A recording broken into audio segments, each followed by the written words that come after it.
Ladies and gentlemen, good day and welcome to EPack Durable Limited Q2FY25 earnings conference call hosted by ICICI Securities. As a reminder, all participant lines will be in the listen-only mode, and there will be an opportunity for you to ask questions after the presentation concludes. Should you need assistance during the conference call, please signal an operator by pressing the star, then 0 on your touch-tone phone. Please note that this conference is being recorded. I now hand the conference over to Mr. Nilesh Patil from ICICI Securities. Thank you, and over to you, sir. Thanks, Steve. Good morning. On behalf of ICICI Securities, we welcome you all to Q2FY25 results conference call of EPack Durable Limited. We have with us Mr. Bajrang Bothra, Chairman and Whole-Time Director, Mr. Ajay Singhania, Managing Director and Chief Executive Officer, and Mr. Rajesh Kumar Mittal, Chief Financial Officer. Without any further delay, I request the management to start with the opening remarks. Thanks, and over to you, sir. Thank you, Nilesh. Thank you all and very good morning, everyone. Welcome to the earnings call. Let me give you some of the key financial highlights for the second quarter and first half of the financial year 24-25. The quarter 2 financial year 25 revenue from operations stood at 377 crore rupees, which increased by 112% on year-on-year basis. The EBITDA was reported at around 9.6 crore, which increased by around 25% year-on-year basis, with the EBITDA margin reported at 2.55%. The net loss was around 8.5 crore as compared to the net loss of rupees 6 crore in the corresponding quarter of the last financial year. Talking about the first half of the financial year 24-25, revenue from operation stood at 1,151 crore rupees, which increased by 87% on a year-on-year basis. The EBITDA was reported at around 62 crore, which also increased by 66% on a year-on-year basis, with the EBITDA margin reported at 5.34%. The net profit was around 15 crore, which represents a significant increase of 452% on a year-on-year basis. The profit after tax was 0.29%. Now, I would request our Managing Director and CEO, Mr. Ajay Singhania, to brief you on the operational highlights. Sir. Thank you, Rajesh ji. Good morning, everybody. As already shared by Rajesh ji, in second quarter, revenue from operations increased 112% year-on-year, supported by strong industry demand, extended summer season, as well as addition of new customers, and correspondingly, EBITDA increased by 25% year-on-year due to higher sales. Our product business remains the cornerstone of our success, contributing 98% of our total revenues in Q2 of this year. Revenue from air conditioners contributed to 70% of our total product revenue and achieved an impressive growth rate of 187% year-on-year.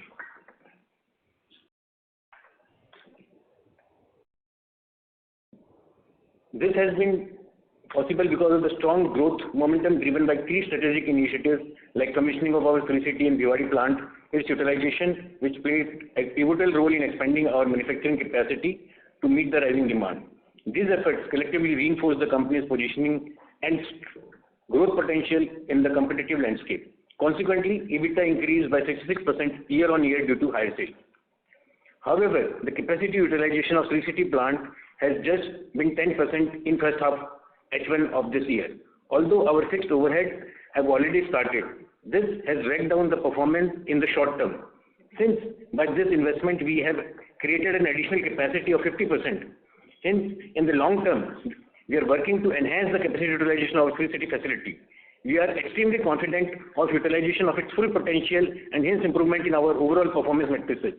Some significant developments over last quarter towards our Sri City utilization are approval from RQ customers for production of AC, air conditions, approval from again RQ customers for our component business. In this regard, the company had made an 2 significant announcements in last quarter. I'll touch upon them as well. Setup of our small home appliances lines in Sri City.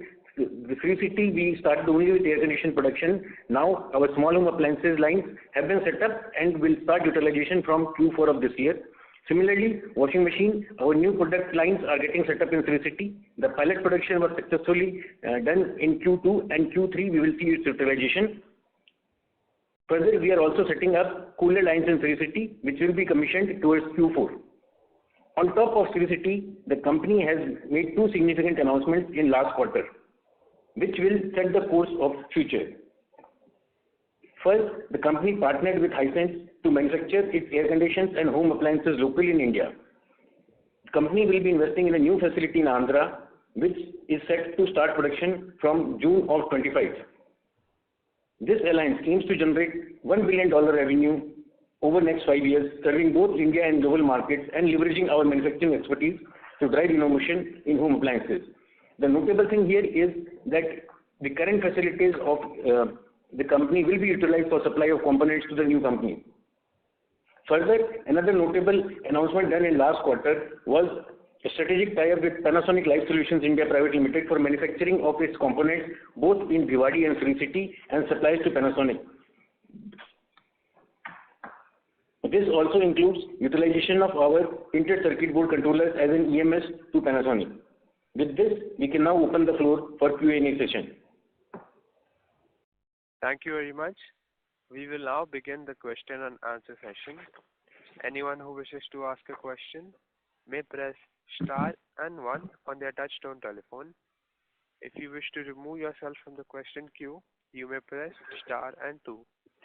Participants are requested to use handset while asking a question.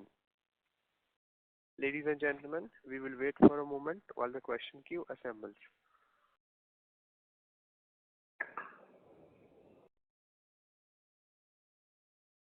The first question is from the line of Manish Kunwar, an individual investor. Please go ahead. Good morning, sir. Sir, as we see that there is increment in the revenue in year-on-year growth and EBITDA percentage, but there is a nominal hit on, not nominal, it's a tremendous hit on the margin side, sir. Can you elaborate it, sir? Because if we are going to see the margin, then the OPM margin and that bottom line margin, both had been hit tremendously, sir. And what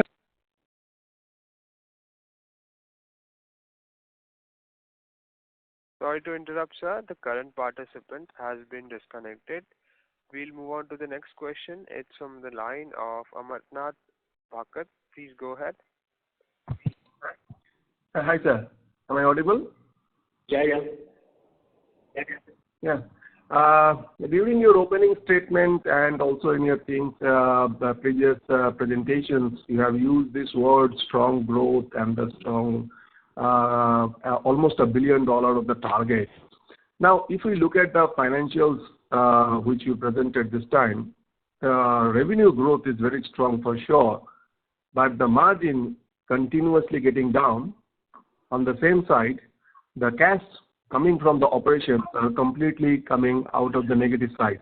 Now, this growth, what you are talking about, what is your plan to fund that growth? Your cash flow from the operation is not positive. Your cash balance, which was there before, that is also now almost reduced. So this growth will be funded from where? From the loan? Thanks, Amarnath. First of all, like you can see in the results, yes, there has been an extremely strong growth in demand and revenue. However, on the margin side, I think if you look at H1 to H1 of last year, you will see that the margins have been fairly stable. So there is no degrowth in margins as such. Obviously, when you compare Q2 of last year to Q2 of this year, we might see some dip in the margin, which is actually because of the increased contribution of sales from air conditioners. So air conditioners being a slightly low margin business contributes slightly low overall margin. However, the overall margin throughout H1 as compared to last H1 has been fairly stable. There is no dip in margin as such. In terms of cash flow, yes, in the short term, as the sales increase in Q2, we see that the working capital limit getting fairly highly utilized. But this has actually helped the company to secure additional sales and new customers. And our term loan has actually reduced. So it's only working capital margins. And on top of it, if you see the inventory levels have fallen sharply. So there has been a lot of positive developments to look at. The steps we initiated over the I last agree, sir. have actually benefited. I agree of the sorry, continue. I agree with your point of the strong tractions in the sales. The question is the return on equity of this particular business is continuously falling down. Now, when you're growing at a rate of 30-40% on a year-to-year basis and with an ambition of reaching a sale of $1 billion, where your return on equity is on a single digit, your margin is 2% and 3%, your working capital limit is getting exhausted. I'm just trying to understand, to grow that at a high speed with a low return on equity, what is your plan to fund that growth? With this return on equity and this ROCI, which you are saying that it is on the lower side, it is single digit. I can understand you please treat that as this is on a 6 months basis. Whether the net worth and all the capital employed data on an year-end basis or the balance sheet date, but practically this is a half-year data. And being a seasonal industry, we get the much more amount of profits in the last quarter and the third quarter.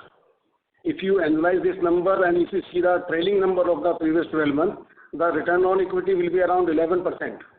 And this return on equity will be also 7 point something percent. It is not like that and also this the amount of this IP amount will be utilized, and this has already been passed and it has been added to the net worth of the company. This will also give the fruits in the coming quarters. So actually, Mr. Amarnath, in terms of funding the upcoming new projects what the company is planning, the company already has a kitty from the IPO proceeds, which currently lies unutilized. Hence, we have a fixed deposit of 230 crores with us lying in the bank, which will be used towards funding the new upcoming projects. Okay, sir. The next part of the question with respect to this growth, which is talked about $1 billion in the next 3 to 4, I think 5 years' time. Now, the product contributions, the product composition will be more or less same, which is coming because this AC units, which is giving the highest revenue to you, it also comes with the lowest margin.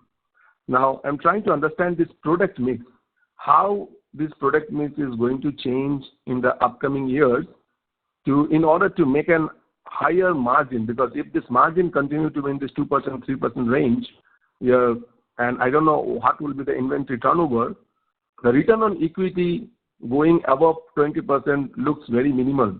I agree with your point that your return on equity can go up to 10, 11, 12%. But if you're growing at a rate of 40, 50% year on year with a 10, 11% return on equity, at some point of time, the funding gap will be huge.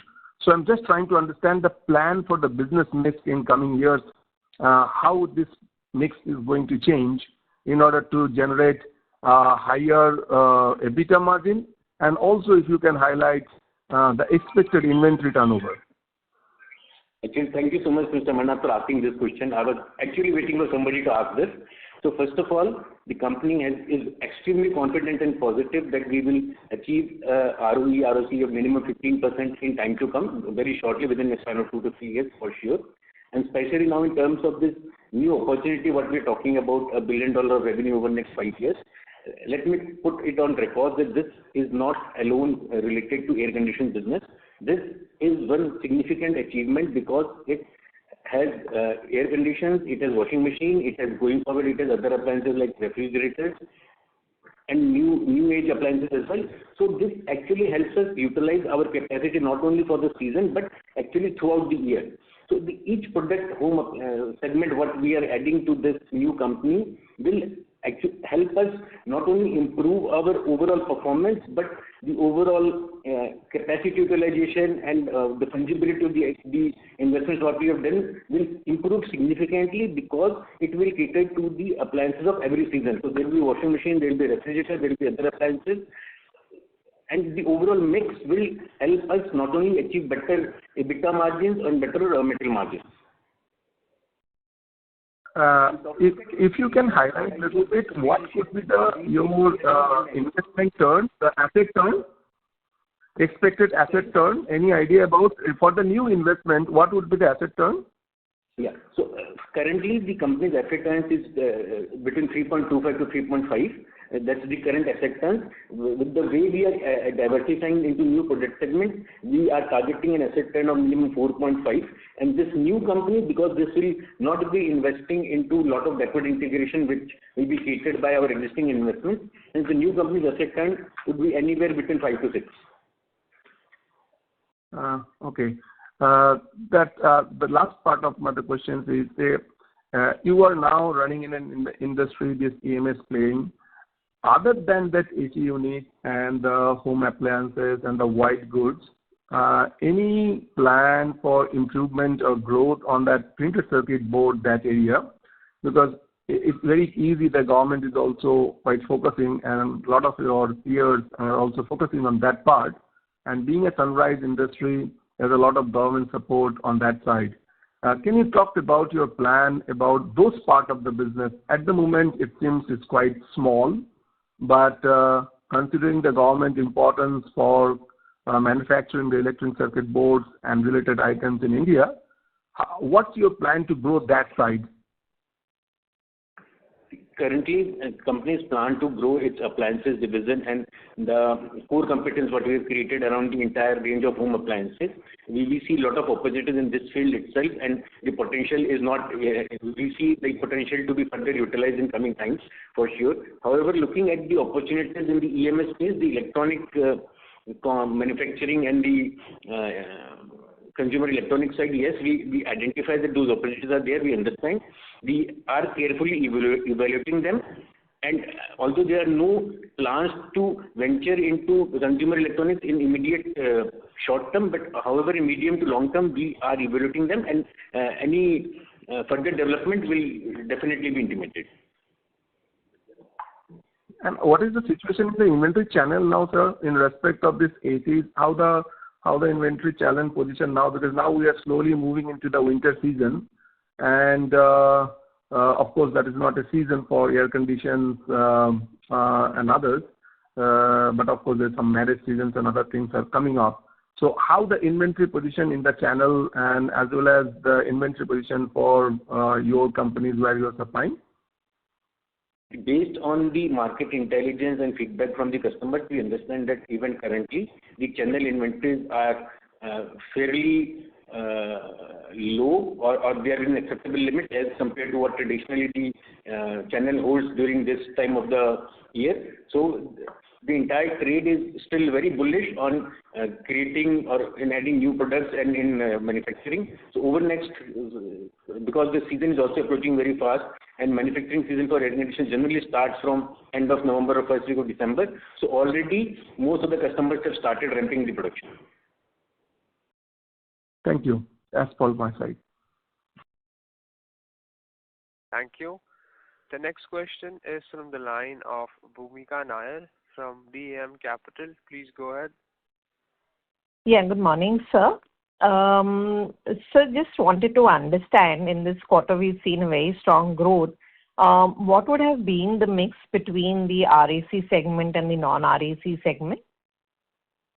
Bhumika, the mix for the current quarter is AC contributing almost again 70% plus in this quarter, and non-AC merely 30%.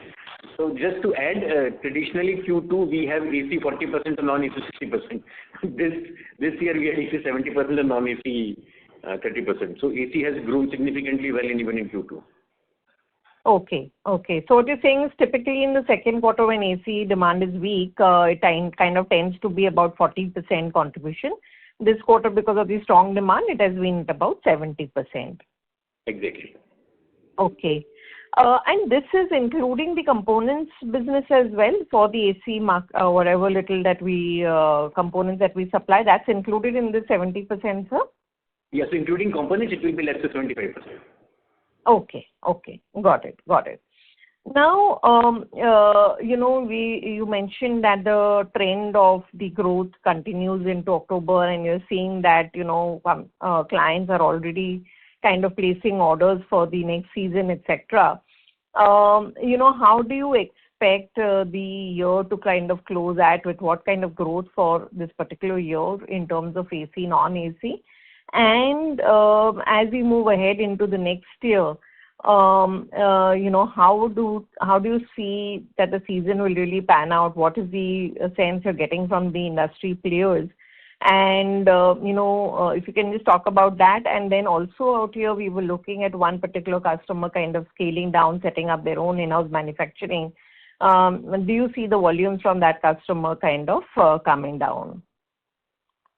In terms of overall current financial year panning out, we, as we have been mentioning in the past also, is maintain the same stand that the company will be growing at 50% plus for the current year as compared to the previous year. AC business will definitely grow at 50% plus for us, and overall revenue will grow at 50% plus. Even the industry we can see is now talking about a growth of minimum 35 to 40%.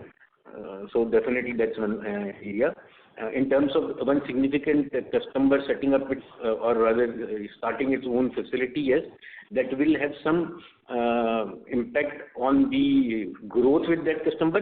But having said that, we are very confident that our current scope of business and current supplies with the customer still continues and will continue. So that will not impact us. But the diversification what we have done and the new customers what we have added are actually giving us better growth. So this in one way is addressing our concern around customer concentration. Got it. And this will start happening from the fourth quarter onwards, right? And this customer concentration problem being resolved. We started production from July of this year. Okay. So, I mean, in the second half, we'll see the benefit of that. Understood. We will already see the benefit. I mean, we could still see that it did not impact us in the Q2. Right. Now, sir, on the, if I look at the current quarter, the gross margins kind of fell down quite a bit, plus our expenses went up. Now, to a certain extent, you mentioned that, the expenses are up because of the Sri City expansion, which has yet underutilized, so which is where the operating margin has gotten hit. But on the gross margin front, if you can explain, if I see last year, second quarter, it was 15.5%, and this year for second quarter, it is 14.5%. What really has happened in this gross margin kind of a decline? Bhumika, actually, this relates to your first question, wherein I said that the overall contribution from AC in Q2 has increased from traditional 45-50% to 75%. So, although we are not reporting on a segmental basis, but at the same time, the margins in small home appliances is comparatively better or slightly more as compared to AC. So when the overall revenue mix has changed, this has led to the decline in margins on a quarterly basis. However, if you look at the half-yearly basis, the margins are similar as they were in the last year. So what I'm trying to say is that since AC is now almost 80% plus of the even overall revenue, you will see that the entire margin is a representation of the margins in air conditioners. Understood. So basically, you should see an improvement as the utilization kind of ramps up and more customers is added. Would it be fair to say that, we should, what we were as a whole last year at 16% kind of a gross margin, we can achieve that, or will that really not pan out? That definitely is what we have been maintaining this and saying all along. So significantly what I'm trying to also point out here is that the expenses from Sri City especially, which had dragged down the EBITDA levels, although the margins were similar on annualized basis, this, as our capacity utilization in Q3 and Q4 of Sri City starts happening, you will see that the overall EBITDA levels are also coming to the annualized levels as in last year. Okay. So the other thing is on Hisense, you announced about that. When do we, expect to start production? If you can talk about that, how the scale up will happen, and do we need to do another capex for that separately with a different plant? So can you just talk a little more about that entire relationship, capex, timelines, possible scale up, etc. Surely. So in terms of the Hisense arrangement, firstly, we are targeting to start production by end of June, July, or starting of July next year, 2025. That's the target date to roll out the first set of production. This will be for air conditions. Whereas for washing machines, the current investment what we have done at Sri City will continue to be utilized even for Hisense business. So there will be no additional capex for washing machine. And the estimated capex over next 3 years for AC business is around 240 odd crores. So we said $30 million. So that's almost 240 crores is what we are estimating in investment to create a capacity of 1.5 million air conditioners over next 3 years. Okay. And this is 1.5 million is only for Hisense, or will that be for across all your customers? So this is only Hisense, because currently we're talking about the Hisense facility, the new facility. So 1.5 million over the next 3 years with an investment of roughly 240 crores. And this investment does not include investment in manufacturing like sheet metal or the injection moldings, which will be continued to be supplied from the adjoining existing facilities. Got it. So the existing facilities will get an incremental business of supplies of components to the new company. Okay. So we're expecting to start production from 2Q of FY26 per se, and largely it will probably scale up by the fourth quarter, because that's when the season will really hit in that sense. Exactly. So we'll take 2 quarters to stabilize the operation, do the test markets, pilot runs, and then start ramp up from November, December of next year. And subsequently, as we move forward, other product lines, other businesses, what we talked about, like refrigerators, etc., we'll start then planning those products for the next year onwards. Sure. So to that extent, there will be some extra cost for the facility, and till it's kind of scaled up sometime in the second half of next year, till these production is ramped up on that. Absolutely. Okay. Now, so you spoke about 240 crore of capex for Hisense. What is going to be the other capex for our existing business for growing the AC and the SDA capacities, backward integration, anything that we are doing in terms of the PCBA motors we have, etc. Can you just talk a little bit about that? Yeah. So in terms of the existing 3 units, the 3 manufacturing locations we are looking at, we are not contemplating any significant investments over next few quarters, over next 2 to 3 quarters, except like fine-tuning the capacities of washing machine and other small appliances. So a max of 40-50 odd crores is what we are looking at in terms of investment in the existing facilities. Okay. So, sir, I mean, just something which was asked from the previous participant as well, in terms of the, debt and the cash flows. One aspect is the capex, second aspect is the working capital, which is, has increased. And our net debt has actually gone up between the year end and the second half and the September end.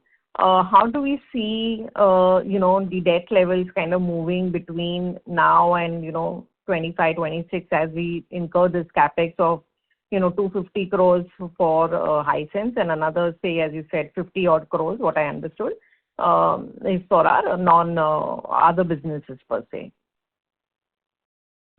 Because for this capex, that we already have around 230 crore in our kitty for the IPO proceeds. This money has not been utilized yet. You are aware about it, that this money has been parked in the fixed assets, fixed deposit with the banks as per the SEBI guidelines. This is additional money which we will use, and we, as sir has already spoken, that there will be an investment around 240 crore around for that purpose. And if there is any other investment for the other component business as you mentioning, so in that case there will be some internal approvals, and if it would be required, so where can we use? And secondly, which you are saying that there is an increase in the debt for this quarter for September. Actually, that amount is because we did not discount the debtors this time, and this is why you are seeing there is a dent in the working capital requirement. Otherwise, all is okay. Okay. So because we had a debt of about 330 crores, which has gone up to 430, and our cash has also gone down from 340 to 240. So our net cash, which we had of about 15 odd crores, has gone up to about 180 crores. So debt is basically at about now 180 crores net of the cash that we hold on books. So if we do about a 250-300 crores of capex over the next 12-18 months, and not to mention the working capital requirement, it seems that our debt levels will go up meaningfully. So that's where I was coming from. No. It is not like that. How the debt will go up? What I'm saying, there is a requirement of suppose 240-50 crore. This money we already have with us. And if there is any additional requirement, that in that case there will be some internal approval first. And second, I told you that we did not, why are you seeing this 100 crore additional debt in this one? Because we did not go for the discounting of debt at this time. Okay. This is why you are seeing that there is a debt. Otherwise, if you have discounted the bill, the debtors would have got reduced and there would be the same level of debt around 330 crore in September also. Practically, there is no increase if you see. Understood. Great. It's okay. Thank you. Yeah, I'll come back in the wishing you all the best, sir. Thank you so much. Thank you. The next question is from the line of Shraddha Kapadia from Share India. Please go ahead. Hello, am I audible? Yes. Yeah, congratulations on good set of numbers. So actually I had a few questions. If you could help us explain or help us understand whether the capacities are fully fungible. So can you actually manufacture a washing machine in the same facility as your indoor unit, and how does it work?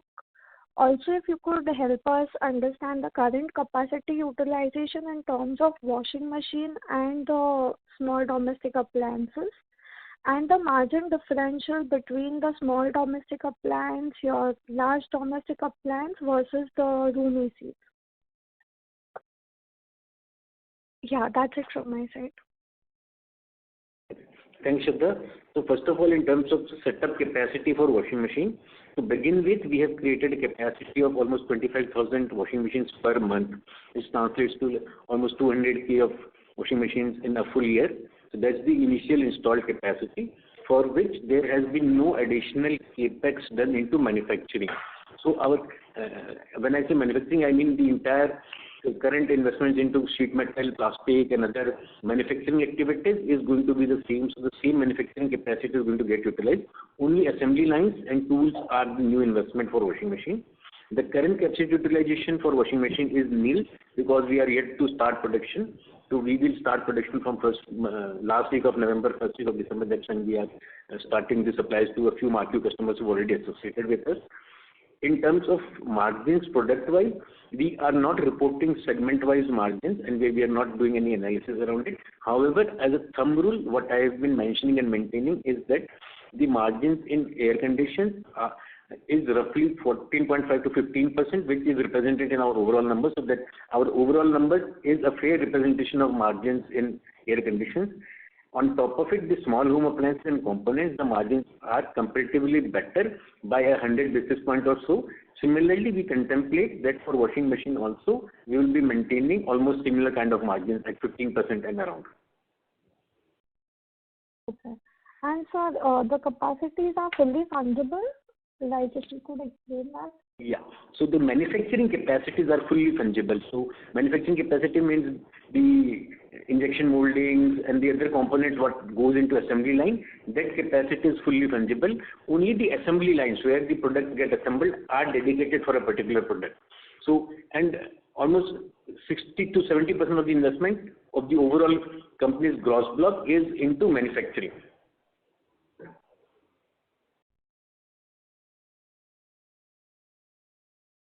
Sure, sir. So, you have already provided a guidance in terms of the revenue, and you are expecting approximately 40 to 50% growth for this year. If you could help us with a basic margin guidance also, that would be great. The guidance on margin remains the same. We've been maintaining that last year we achieved a margin of 8.12%, the EBITDA margins, and we are targeting to achieve similar kind of margins around 8% for the current year as well. Okay, sir. Thank you so much. That was it from my side. Thank you. The next question is from the line of Pankti Karania from Ashika Stock Broking. Please go ahead. Hi, my questions have actually been answered, so there are no more. Thank you. Thank you.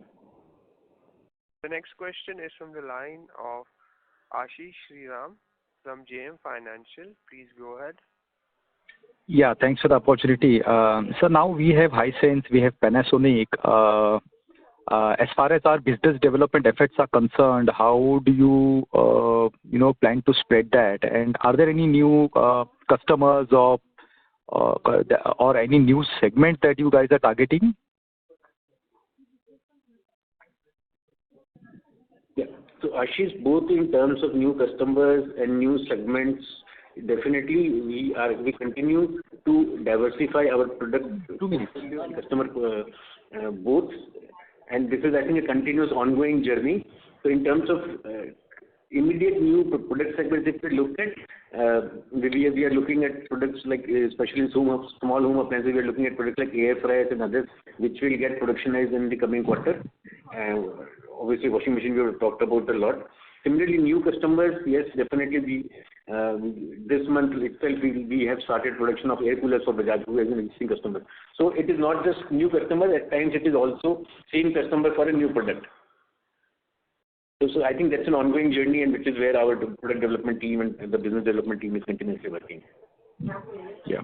So lastly, anything on the international markets? Is there an opportunity for us to participate in some way or the other? Exports is definitely one key area where we see significant growth coming in next 3 to 4 years. Currently, also our exports has been improving, increasing significantly, but because the overall contribution in the revenue is so small, it is difficult to report. But all I can say that we have grown probably threefold in our exports as compared to last year. So there is almost 300% growth in our exports this year. But still, the overall contribution is small. So exports needs a lot of new, I'll say, additional product development. So our team has been working, and we are waiting for a few clearances and certifications from the overseas market, which we expect we should get by end of this quarter, and next quarter we will be contemplated to start exports to a few of new territories like US and other markets. So we are waiting for a few certifications to come along. Yeah, perfect. And now from here on, at least for the next 2 to 3 years, a 40 to 50% revenue growth and EBITDA margins remaining steady at 8%. So this is a doable task, right? Absolutely. Yeah. Absolutely. Perfect. Thank you so much, and all the best. Thanks, Ashish. Thank you. Participants who wish to ask a question may press star and 1. The next question is from the line of Pratap from Mount Intra Finance. Please go ahead. Hello, am I audible? Yes, Pratap. Yeah. Hi, sir. Nice interacting with you again. So a peer of ours that has also, in the AC vertical had pointed out that the supply chain issues are coming up now at a high level, particularly for the import supply chain. And the sourcing of raw materials is also getting maybe a little bit challenging. So are we seeing any of these challenges come up, and particularly for FY26, can these challenges kind of increase for us, which might make inventory sourcing a challenge? Pratap, I think this is an ongoing general issue in terms of securing supplies from imports. So the company is aligned in this direction with the government of India's initiative of localizing component supplies to the maximum extent possible, and hence we have made significant investments in the past to counter any such disruption in supply chain. So like currently almost 75% of the components for us are manufactured in-house. So that's one way in which we have tried to create an import substitution in-house. And last quarter, like we made an increase our equity from 26% to 50% for motors business as well by investing in EPack. So that's another step we have taken in this direction to secure our supply chain. So we are continuously working on it to move away from import dependence as much as possible. So currently we don't foresee any challenges coming up on our raw material procurement. Is that it? No visible nothing visible as such. Okay, so my next question was around the Hisense partnership. Is this purely for the domestic market as of now, or do we have an export component here as well? It's both for the domestic India market as well as for exports to overseas market in Hisense brand. So they will be evaluating the possibilities and looking at markets from where supplies from India are effectively better as compared to their current supplies from China and other markets. So that's an ongoing exercise they will be continuously working on. So they have brands like Toshiba, they have a brand in small home appliances like Grenier. So all this product which is very popular in Europe. So they will be catering to the world from India. So that's the overall objective of creating this capacities and capability in India. Okay, sir. And finally, just for the next year, FY26, what growth drivers we may have, assuming that there might be some normalization coming in for the growth rates in AC, which for this year has been one of the best ever years. So assuming some normalization comes in, what products maybe are we launching in the next couple of quarters that can scale up to a reasonable level, perhaps by H2 of FY26? Can you just point out maybe which products and what capacity we've created? First of all, obviously the growth rate what we have seen for air condition this year is something abnormal. I can use the word abnormal, but even AC will continue to grow. That's how the market is expecting. So AC will continue to grow and we will continue to outpace the overall market growth for AC. On top of it, the product diversification what we have initiated this year, like coolers, washing machines and all, the utilization will only happen or we will get maximized towards the Q4, and then next year is when we will see its full potential getting utilized. So the key growth drivers for us in FY26 would be our coolers, washing machines, and the component businesses what we have secured in this year. They will start giving us far greater growth and returns in FY26. And then obviously the Hisense opportunity will also start kicking in from Q2 of next year. Okay. So and just one final question. This year, again, as you said, has been almost an abnormal kind of growth rate for air conditioners. Assuming that, as someone in the call earlier had pointed out, that maybe one of the customers is creating some in-house capacity as well. Next year, if there is some kind of normalization, is it possible that customers might want to shift from maybe fully built units to components? And are we ready for that shift? Because this year they might have needed emergency supply of fully built units because of the demand. Is it possible that there's a shift towards components next year, and that might affect maybe, even if it gives us a margin uptake, that might affect maybe the top line? So for us, it is what Hindi में बोलते हैं कि दोनों हाथ में लड्डू वाली कहानी है. So for us, it is good in either way, whether it is the finished good or the component business. We are open for both opportunities from our customers, and we continuously work with them.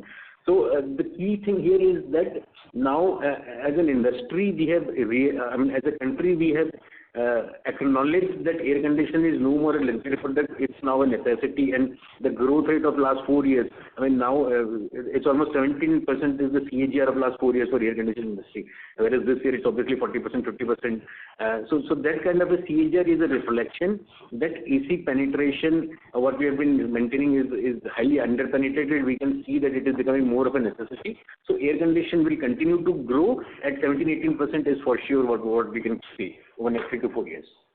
So any normalization, especially for AC, is not something we look at.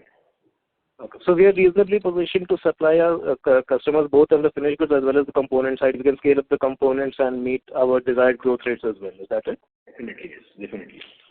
Okay. Okay, sure. Thanks for taking my questions, and best of luck for the time coming ahead. Thank you so much.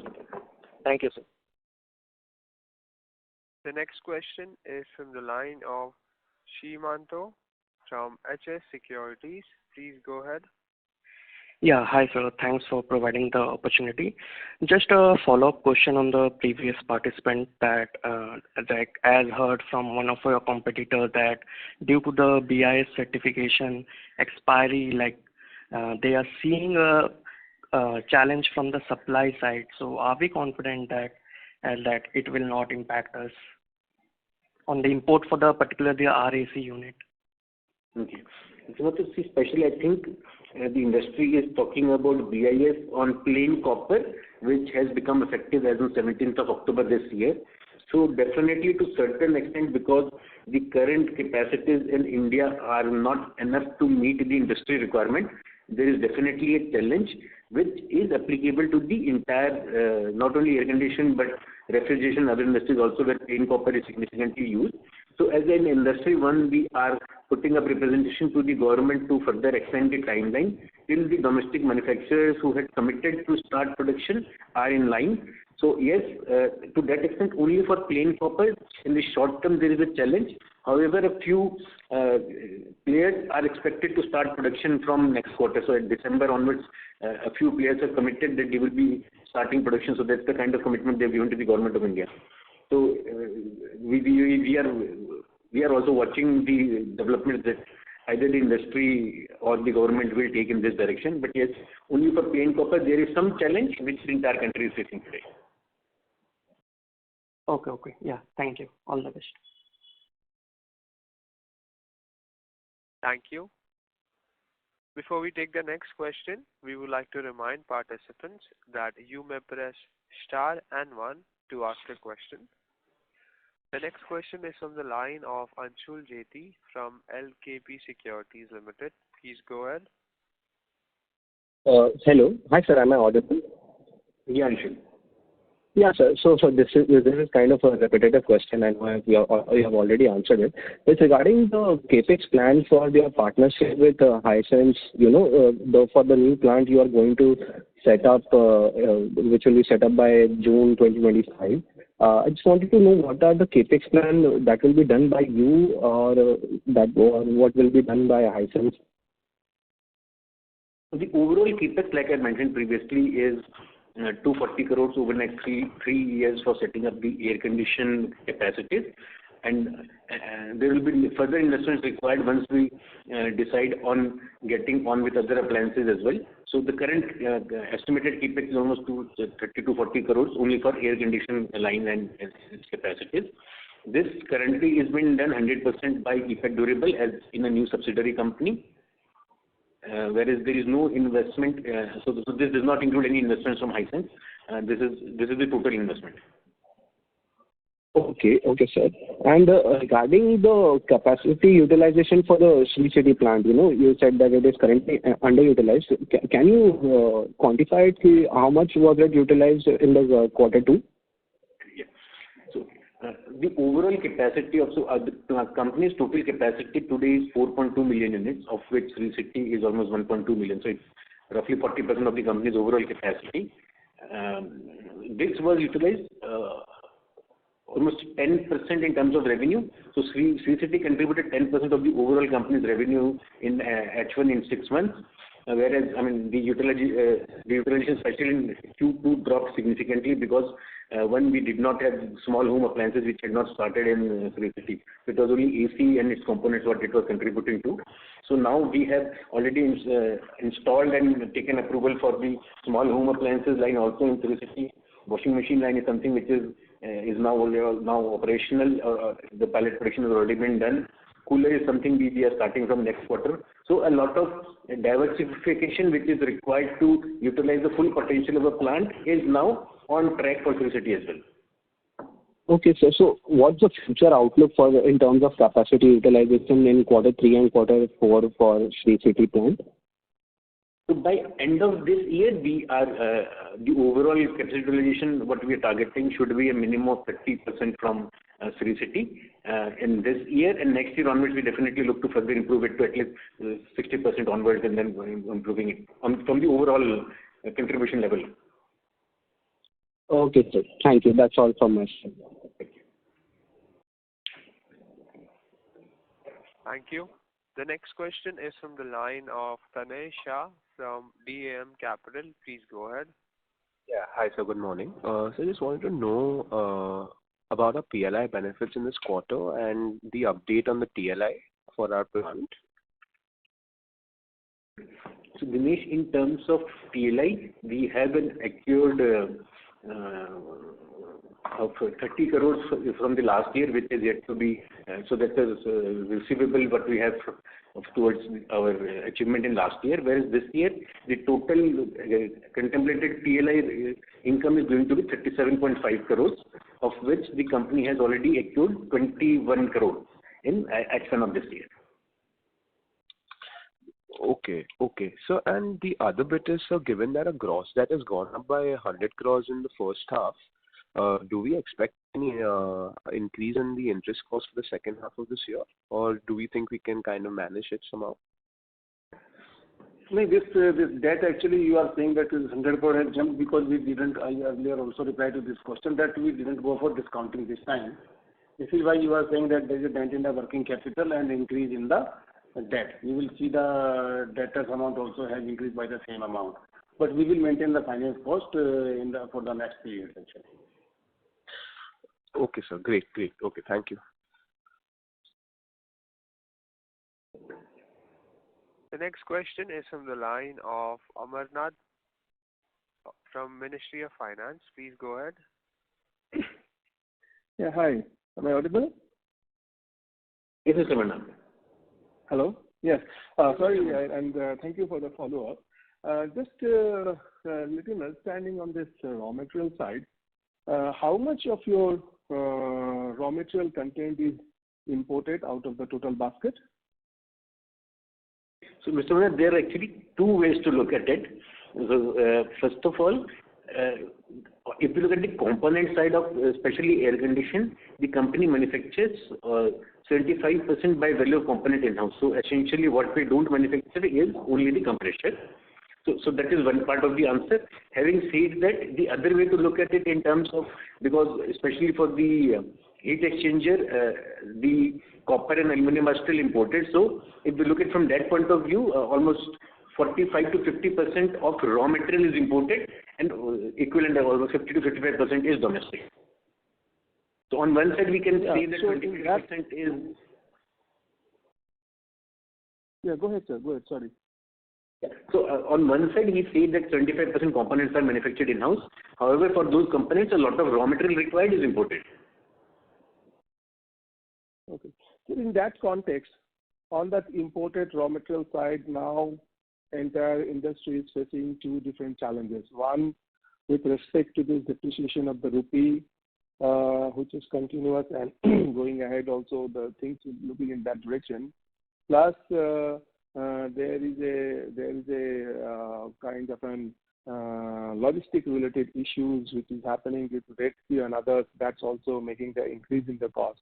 So I'm just trying to understand: is there arrangement with your customer? Is any type of the increase in the raw material price due to foreign exchange or logistic or whatever? Is it a completely pass through? Of course, it is a time lag should be there. But is it a completely pass-through or is beyond a limit, you as a company has to absorb the part of the increase? So any change in commodity, forex is a complete pass-through to most of the larger brands. So all the key customers, if we talk about, who contribute almost 95% of our overall revenue, we have an arrangement whereby all the commodity fluctuations and forex fluctuations are passed on by, and obviously, like you said, there's a time lag of a quarter in this. So yes, it's a complete pass-through.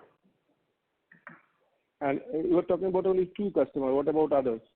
I'm seeing the larger customers, whereas smaller customers, since they don't understand this kind of quarterly price adjustments, obviously we will have a better, the pricing mechanism is also different for them, and hence there is a pass-through for them. So, but there are contingencies built into the pricing when we discuss with them. So, but for the larger clients and the organized customer, yes, it's a complete pass-through. Okay. One question relating to that. You have highlighted before that you are trying to do some kind of an import substitutions by building your own backward integrated project. But normally, when you start something like that, it always have a little higher cost compared to what the imported material is. Now, if that understanding is right, now because of your indigenous initiative, and if there is a cost inflation compared to what it could have been if you import the item, even that part of the cost increase, you are able to pass on? No. See here, first of all, the import substitution on which the company is working on is at the component level. So the components which were earlier imported we have transferred most of those components to our in-house manufacturing. So we've already created capacities for it. And today the economies of scale for us help us completely justify those investments. So we are highly competitive in each of the components which we have done backward integration within our facilities. Obviously, the company has not invested into the raw material side of it. So the current imports today, like I said, are into commodities and raw materials like copper, aluminum, etc.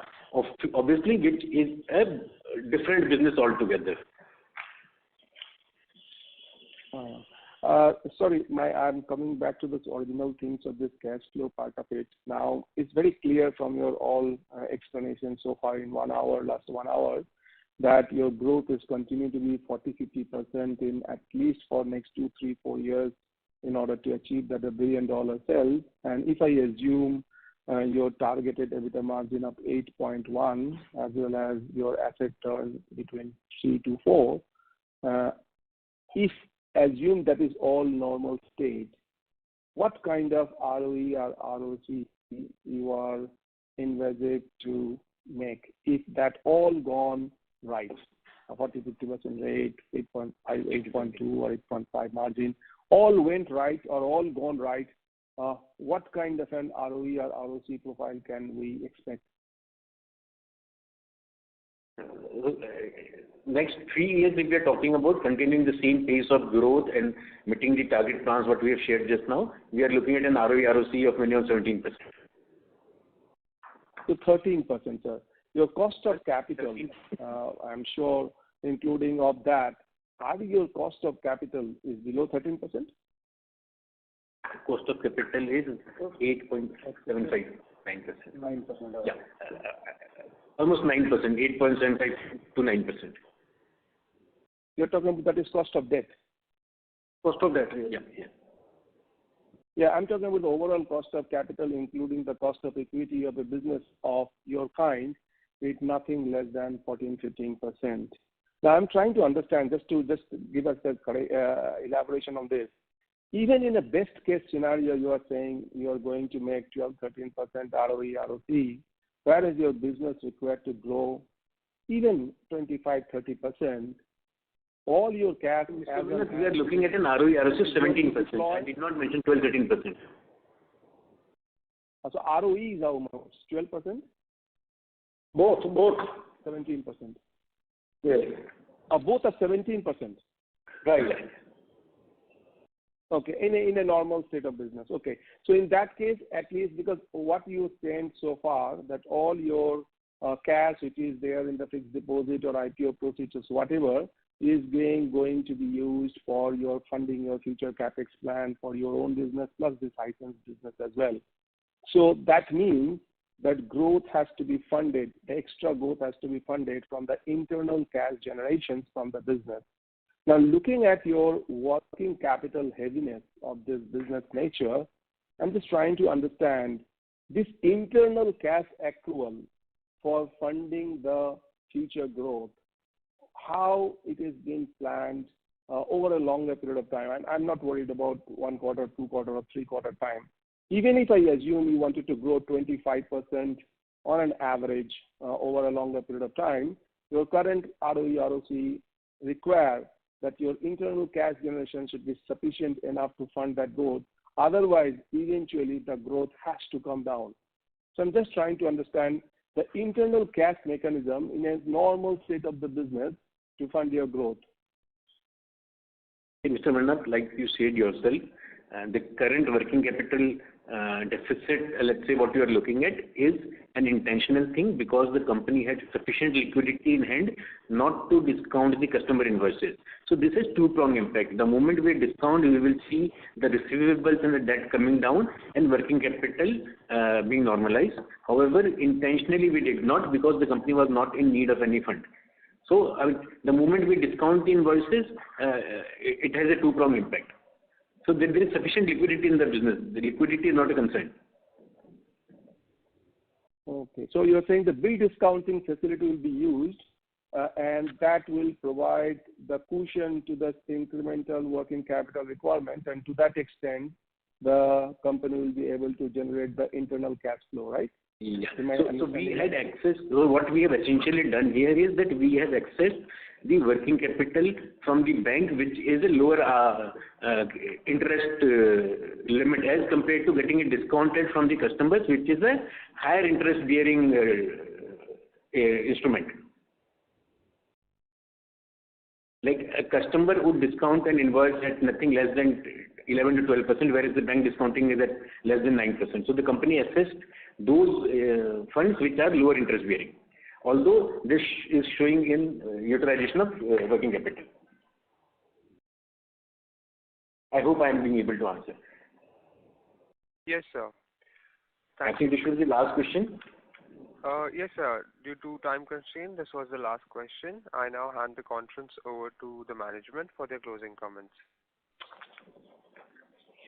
So, thank you all for participating in this earnings phone call. I hope we have been able to answer your questions satisfactorily. If you have any further questions or would like to know more about the company, please reach out to our IR managers at Valorum Advisors. Thank you so much. On behalf of ICICI Securities, that concludes this conference. Thank you for joining us, and you may now disconnect your lines. Thank you. Thank you.